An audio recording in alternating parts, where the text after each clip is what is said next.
Hello to my fellow history lovers and people that think if I learn something new, it will be a good day. So I had a really interesting comment on my YouTube video from somebody from Britain. And the British person, he was saying that he, like Thomas Paine, was an excise officer, but also that Thomas Paine's ideology, some of it was already starting back in England. So let's do a quick recap. Thomas Paine comes to the United States during the Revolutionary War, and he will write Common Sense, which is a groundbreaking book, pamphlet I guess you'd call it, and I think something like 1 in 5 own it. It spreads like wildfire, and it really pumps up people for this idea of the Revolutionary War and the idea that we don't necessarily need to be under a monarch. In fact, it somewhat mocks a monarchy to the extent that it changed people's opinions about did we need a monarch.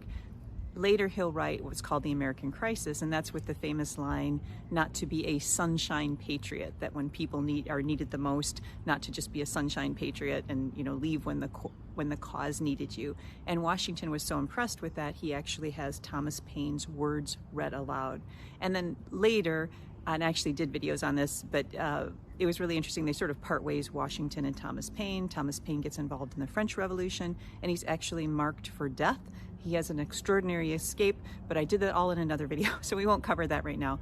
But Thomas Paine, as this British person was saying, his thinking sort of starts back in England. So this is the thing. He is an excise officer, and I had to look that up. He's basically a tax collector, but what I couldn't understand is it said that they would go to factories to collect taxes. And I thought, well, they haven't even sold this stuff yet, so why are they paying taxes? But it was a tax system where you were taxed on the production. So excise officers would go to your warehouse, and if you had, say, 200 candles made or 200 bars of soap, whatever it is, you would be taxed on that even before you sold it.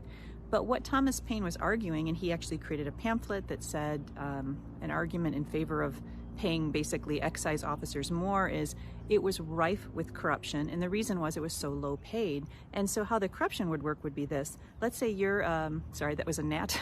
Let's say that you are a candle maker, and the excise officer comes in and you've got 200 candles there, and you might say to them, tell you what, let's make a deal. Just mark it down that I have 100 candles and I'll pay you a little bit under the table. And this was happening, which would mean, of course, the government is getting less money and there's a lot of corruption. So Paine goes so far as not only to try to, almost like, this is a little extreme, but to say like a little bit of like a union organizer. He tries to he writes the pamphlet, passes it around other excise officers, and also even goes and promotes this idea to Parliament that they'd be far better off just paying these excise officers more. There'd be less corruption and more money coming into the till.